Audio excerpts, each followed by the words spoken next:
Please be aware that the comments, views, opinions shared on this podcast are not meant to diagnose a medical problem and/or legal problem. If you do have a medical problem or legal problem, kindly contact a professional. Welcome to An Apple a Day, a podcast, a resource, a community.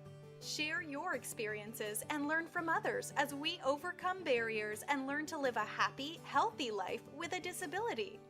Welcome to the community. Here's your host, Jimmy Apple. Welcome to another episode of An Apple a Day. I'm your host, Jimmy Apple. I would ask you how you doing today, my friends, but I've got hit with a boatload of criticism this week, so I want to put that out there first. You all remember my friend Oscar, right? He's the grumpy guy that doesn't think handicapped people should have parking permits. Well, he tells me that he listens to the podcast every week without fail. Sometimes twice a week he listens to it. And he tells me that I sound very condescending when I'm asking people how they're doing, if they went to the doctor, if they took their medication. Does that sound condescending to you? It's something that my friends ask me. So I just pass it along. I thought it was being friendly. I thought it was being a little bit helpful even. Just a reminder. But he seems to think that it's condescending. I don't get it. Then, on top of that, I get a letter from Alex in San Diego, California, who thinks that I'm a perky cheerleader. Now, let me just point out something to Alex, boy. If you ever seen me in person, if I'm what you consider a perky cheerleader, you're legally blind. And if you're not, you'll gouge your own eyes out, buddy. He thinks that I'm too happy to be disabled. I'm too happy. I don't know. What am I supposed to be, miserable? Are you gonna get on a microphone and just be miserable? Is that your idea of a podcast? I'm not one of these other guys pretending to be a doctor or a therapist or anything like that. I'm talking to a bunch of people who I consider to be virtual friends from all over the world. I'm making small talk with friends who are in the same boat that I am. We're all in the same boat. We're all disabled, or they know someone who's disabled. And if I can throw along some information, things that I've been through to help them through, then I think I'm doing a good thing. But what am I supposed to get on and go, hi, this is Jimmy Apple, and you're listening to An Apple a Day. If that's the way I got to do it, I might as well stop this and open up An Apple a Day funeral services. Hey, Alex, what do you got? 1 foot in a coffin? You don't tell me what your disability is. Me personally, you know what? I've learned to accept my disability, okay? I don't like it. I would love not to have it. But the fact of the matter is, I have it. I have to deal with it. So I can either be a miserable person or I can try my best to get along and assimilate and join in the fun of living. And I'm hoping that everybody else does that. Evidently, Alex, you're not. And I tell you the truth, I hope you don't have kids, because to have this negative attitude around kids is terrible. Absolutely, positively terrible. But listen, guys, if you think I'm being too flippant or you think I'm not serious enough, please let me know. But I just figure it like this. We get together a couple of times a week and we talk and we shoot the breeze, and I get some information that I can share with you, and we go along our way.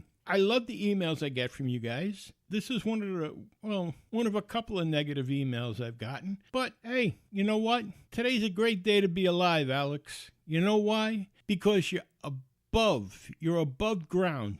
You're on top of the grass looking down. You're not underneath it looking up at roots. You're looking down at grass. And even if you're getting rained on right now, it's a great day to be alive. I'd rather be getting rained on than feel the mud. So, Alex, I hope you get a better outlook. And if you don't, and if you want to stay miserable, the only thing I can say to you, Alex, is take it on the hop.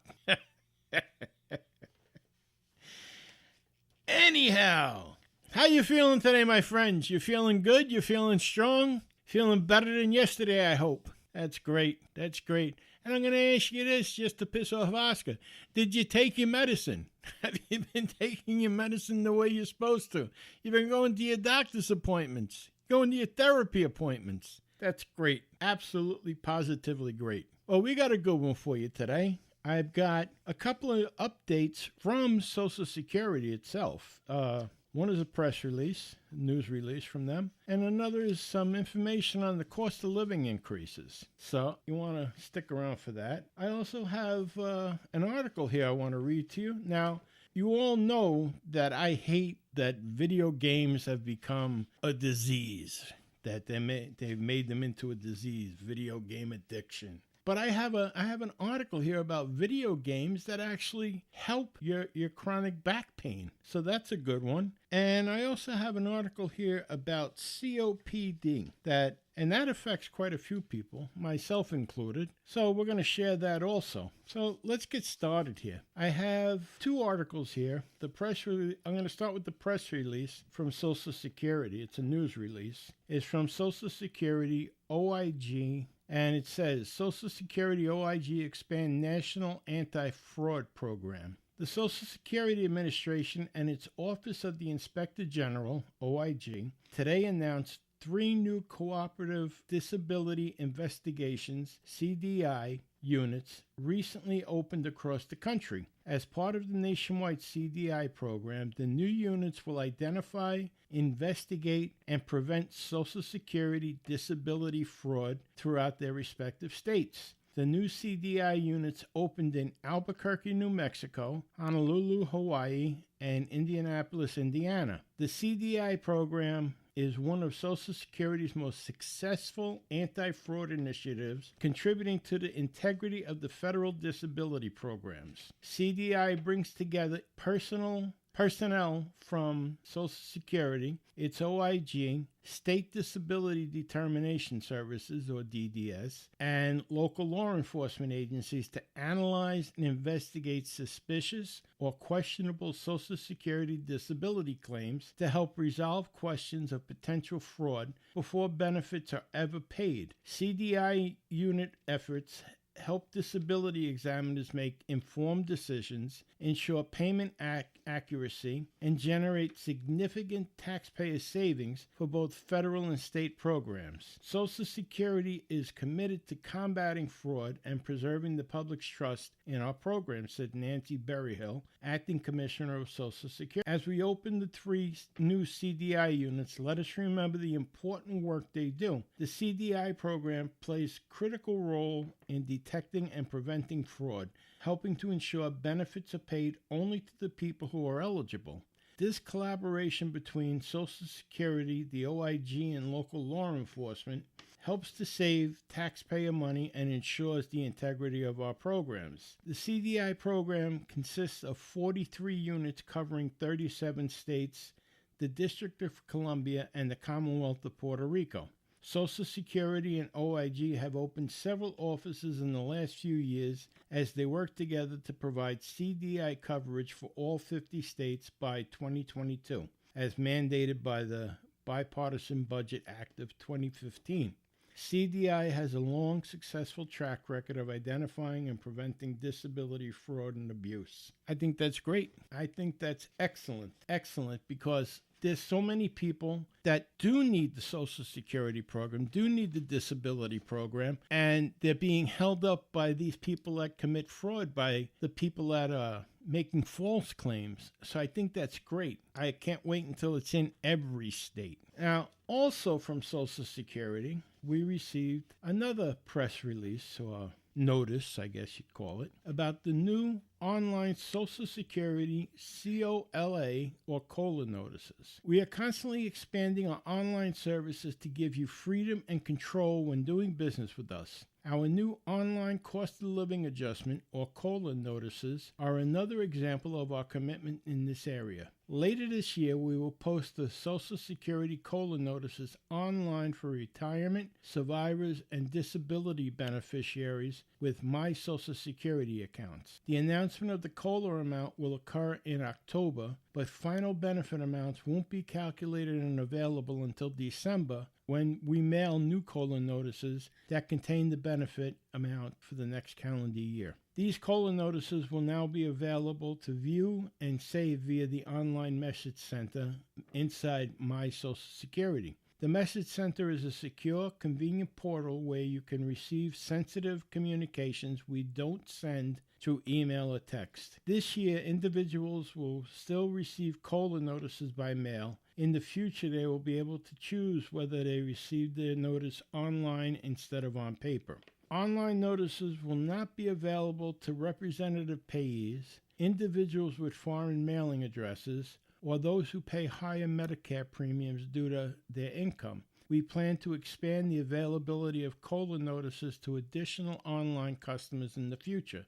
Remember, services are always free of charge. No government agency or reputable company will solicit your personal information by email or request advance fees for services in the forms of wire transfers or gift cards. Avoid falling victim to fraudulent internet phishing schemes by not revealing personal information, selecting malicious links, or opening malicious attachments. You can learn more about ways we protect your investment, personal information, and My Social Security account by going to www.ssa.gov.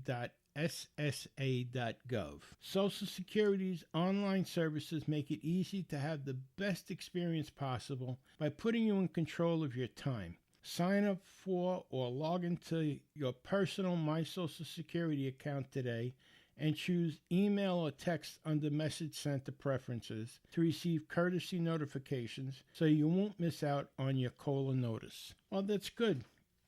Social Security is actually coming into the 21st century. That's excellent. And yeah, you might have laughed when you heard about the wire transfers or gift cards. Now, there's a scam, and I'm sure you've heard about it already, about these people from other countries calling and saying they're from the IRS here and that you have to pay right away or you're going to get arrested. Well, I got one of those calls not too long ago, and it was a fella with, for lack of a better word, I'll say an Indian accent, and he told me his name was Officer Elvis, and it was a courtesy call telling me that I'm about to get arrested because I owe the IRS $8,000. $8,000. And I was like, how do I owe you $8,000? They said it's from back taxes. I never paid them, and I'm going to get arrested. A warrant's been put out for my arrest, and he can hold this up only for a short time if I want to pay right away. I said, well, okay, well, let me get my checkbook. And he goes, no, you can't pay by check. I said, well, what do you want, a credit card? No. He says, what I need you to do is go to Target and get $8,000 worth of gift cards. I said, Target? Yes. He says, you have to go to Target and get $8,000 worth of gift cards. I said, well, you can't put that much money on a gift card. He says, no, you get multiple cards. And he's explaining to me how to do this. Now, is anyone that stupid to believe that you have to pay the IRS with gift cards? I guess Walmart cards aren't good enough. I don't know. It's a stupid thing. But you know what? People must fall for it. Otherwise, they wouldn't be doing it. Can you imagine going into Target and saying, I want to buy some gift cards? And they say, okay, sure. Yeah, I want 8,000 of them. $8,000 worth of gift cards. Well, if I was the clerk, I'd be in shock. But hey, you got to just watch out. But that my Social Security account, that's pretty cool. I have one. And you get some good notices off it. Actually, sometimes some of these notices that I'm reading to you come from there.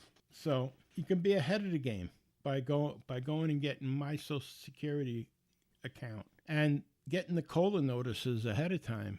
It's nice. It's nice to think that we're even getting a cost of living adjustment again this year. So, all right, let's take a short break here. We'll be back in 30 seconds. Shake of a lamb's tail, if you will. See you on the other side. An Apple a Day is brought to you by www.famousapple.com. FamousApple.com is the home site for this podcast. There you're going to find articles about the topics we discussed. You're going to find our connections to our Facebook page. And you're even going to find connections to our private chat board. So take a minute, go over, visit www.famousapple.com, but please wait till the end of this podcast. Don't run out on me now. Let's get back to the discussion. And we're back. Did you miss me? I missed you. Now, I want to talk to you about COPD. Now, have you ever noticed like you're starting to get tired more or you're out of breath more? You get up and you move around and you find yourself out of breath and you're saying, wow, I'm really out of shape, Or if you exert yourself at all, you're becoming very mucousy. You're getting a lot of mucus build up in you. That could be COPD. What is COPD? COPD is a term for a group of lung diseases that tend to worsen over time. Examples include emphysema and chronic bronchitis. Lungs consist of many tubes or airways that branch into even smaller tubes. At the ends of these airways are tiny air sacs that inflate and deflate during the breathing. When the person breathes in, oxygen moves down these tubes and passes through the sacs into the bloodstream. When they breathe out, carbon monoxide gas, which is the waste product, leaves the bloodstream and passes out through the air sacs in the airways. In people with COPD, chronic inflammation of the lungs block the airways and make the breathing more difficult. COPD causes coughing, increased mucus production, which can lead to further blockages. The airways and air sacs can become damaged or less flexible. The most common cause of COPD is smoking cigarettes or other tobacco products. According to the National Heart, Lung, and Blood Institute, up to 75% of the people with COPD either smoke or used to smoke. However, long-term exposure to other irritants or harmful fumes may also contribute to COPD. COPD, or chronic obstructive pulmonary disease, is severe and progressive lung condition. However, early diagnosis and appropriate treatment can significantly improve a person's outlook. Some of the early signs of COPD include coughing,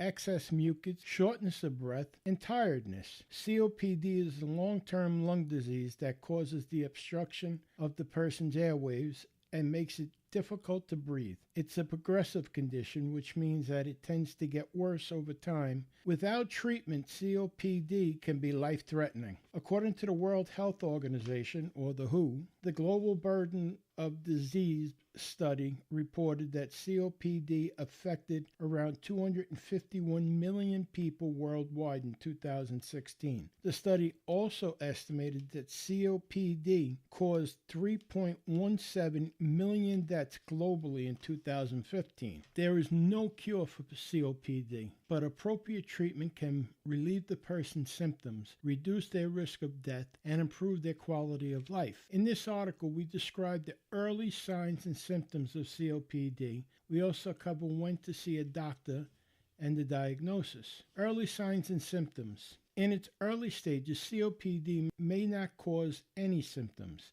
or they may be so mild that the individual does not notice them at first. Symptoms and severity of COPD can also vary from person to person. However, because the disease is progressive, symptoms often get worse over time. The early signs of COPD can include 1. A chronic cough. A persistent or chronic cough is often one of the first symptoms of COPD. A person may experience a chesty cough that does not go away on its own. Doctors generally consider a cough that lasts longer than 2 months to be chronic. Coughing is a protective mechanism that typically occurs in response to irritants such as inhaled cigarette or tobacco smoke getting into the lungs. Coughing also helps to remove phlegm or mucus from the lungs. However, if a person has an ongoing cough, this may signify a problem with their lung. Excess mucus production. Producing too much mucus can also be an early symptom of COPD.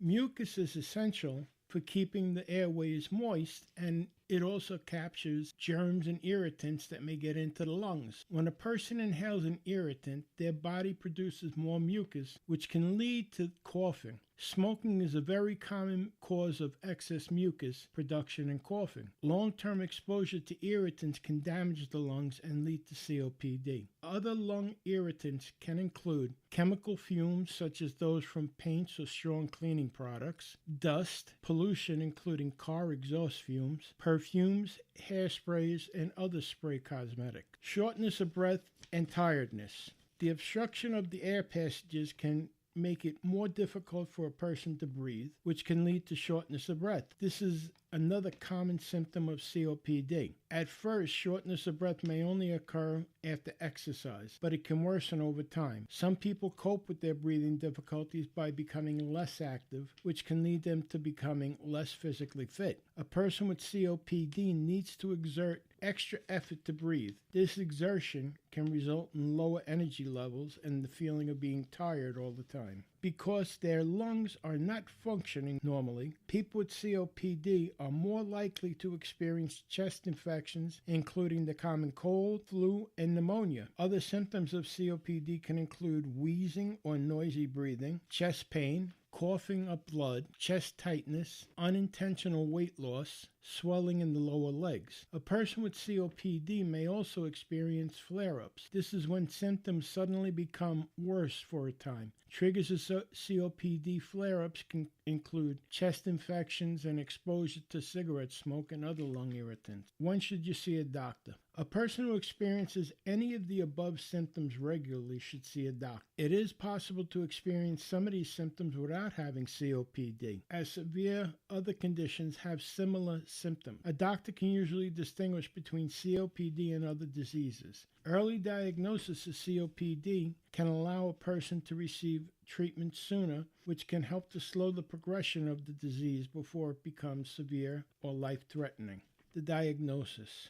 A doctor will start by asking the individual about their symptoms and medical history, including whether or not they smoke and if they have any exposure to lung irritants. The doctor may also perform a physical examination and check for wheezing or other signs of lung problems. To confirm their diagnosis, the doctor may order some other tests such as spirometry. This is where a person breathes into a tube that connects to a machine called the spirometer. The spirometer measures how well the person's lungs are working. To begin the test, the doctor may ask the person to inhale a bronchodilator, which is a type of medication that opens up the airways, a chest x-ray or a CT scan. These imaging tests allow the doctor to see inside the person's chest to check for signs of COPD or other medical conditions. Blood tests. The doctor may order blood tests to check oxygen levels or rule out other conditions that cause similar signs and symptoms of COPD.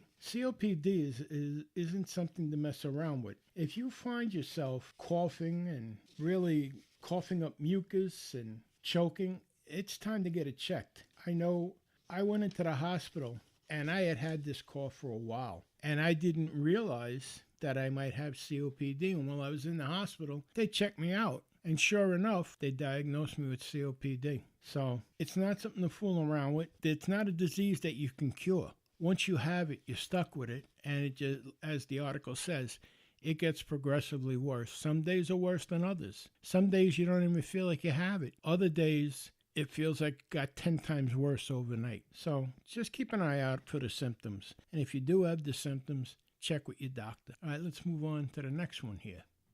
All right, now if you've listened to me for any length of time, you know how I feel about video games. I think they're a waste of time. I think it's ridiculous that the World Health Organization wants to make being addicted to video games a disability that people can receive disability benefits for and treatment. I think it's ridiculous. It's a game. It's a game. You know what? You want treatment for a video game? Grow up. There's your treatment. But anyhow, there's an article here how video games may just help chronic back pain. It says, as far as health is concerned, video games tend to receive bad press. However, in the case of chronic lower back pain, they may make a positive difference in people's lives. Over the years, the debate surrounding video games and their impact on the psychological and physical health has often reached fever pitch. Some researchers have concluded that they negatively impact certain types of cognitive performances. Others worry that video games offer more opportunity to remain sedentary in our increasingly inactive lives. The debate is ongoing and will, no doubt, rage on. Now, however, researchers from the University of Sydney in Australia are attempting to harness video games to assist in specific health problems. For example, chronic low back pain. The back pain and video games. Low back pain has become the most disabling and costly musculoskeletal condition in the United States. Older adults are most commonly affected, and over time, the condition tends to get worse, creating a significant negative impact on an individual's ability to move around and complete daily tasks. A new study published recently in the Journal of Physical Therapy looked at a chronic low back pain in people over the age of 55. Specifically, the team studied benefits of self-managed, home-based video game exercises on Nintendo Wii Fit U. At this point, it is worth noting that the researchers received no funding from Nintendo. In all, they asked 60 participants to carry out video game guided exercises 3 times every week for 8 weeks. Each session lasted 1 hour. These were all carried out unsupervised and at home. The results were compared to those of a group who carried out the same exercises but under the guidance of a physical therapist. The video game aided exercises produced measurable benefits. As lead researcher Dr. Joshua Zadro explains, participants experienced a 27% reduction in pain and a 23% increase in function from the exercises.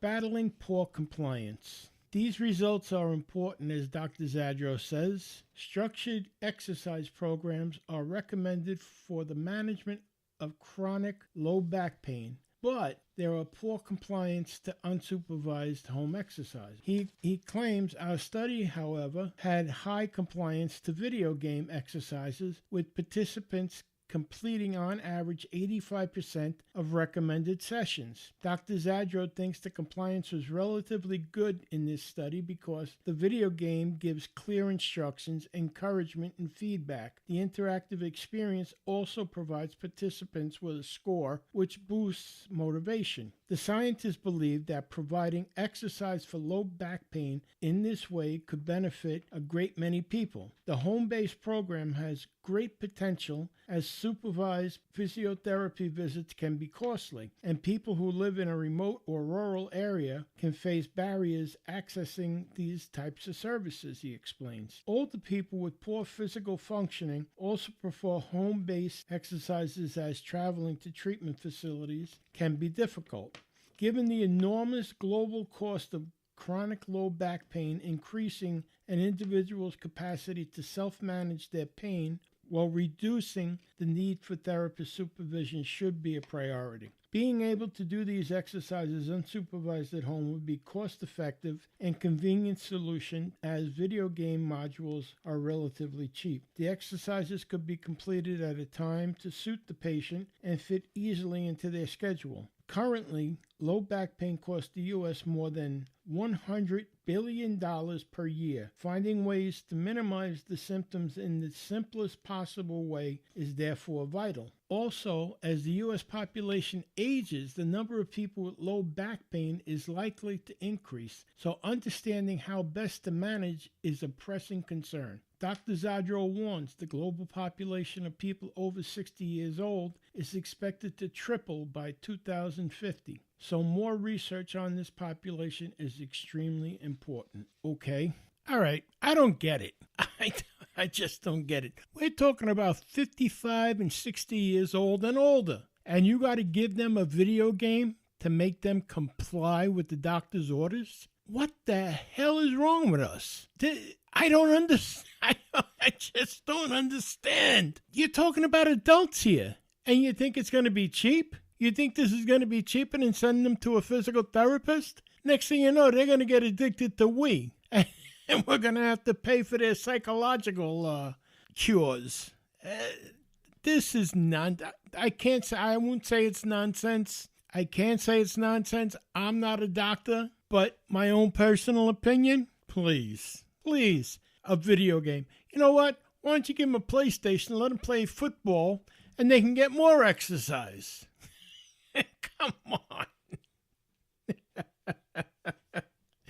This is part of the problem that we have. You're giving kids trophies for participating. Now you're giving old people video games to exercise too. Come on. Ridiculous. But I have to say this. Before you run out and buy a Wii, make sure you check with your doctor before you start going to Wii Fit You. Okay? Check with your doctor before you start any exercise regimen. Check with your doctor before you do any of that stuff. Oh, boy. Oh, boy. All right, well, listen, thank you very much for stopping by this week. It was a blast. Sorry, Alex, if you're upset, but I kind of had fun this week. Next week, I promise you we're going to go over that Medicare and You book that came in. It was just suggested that I wait one more week to let everybody get their copy of the book. So this way we can go over it all together. And now look, if you haven't got the book yet, go to www.ssa.gov and order a copy. And don't forget to check on your Medicare card. You should have your new Medicare card by now. And your old Medicare card, you want to put it through a shredder, get rid of it. Don't mix the two up because the old Medicare card is not valid anymore. So listen, thank you very much again for stopping by. And I want to remind you to stop over at www.famousapple.com and click on our newsletter. Subscribe to our newsletter over there. It's going to give you information about stuff that's coming up in the future, and we're going to get a little bit more involved the beginning of the next year here. So be in the know. Sign up for the newsletter. It doesn't cost you anything. We don't give you information to anybody else, and keep us in touch. We'll keep in touch with each other. Listen, always remember, things can always be worse. I know you're probably thinking, how can it be worse? Just think of it like this. There are people that are striving to be where you're at right now. Don't forget it. Okay, my friends, thank you very much for stopping by. I'll talk to you at the beginning of next week, and have a great weekend. I'll talk to you soon. This is Jimmy Apple. Thanks for listening to An Apple a Day with Jimmy Apple, your gateway to a happy, healthy life. Join our community at www.famousapple.com. See you next time.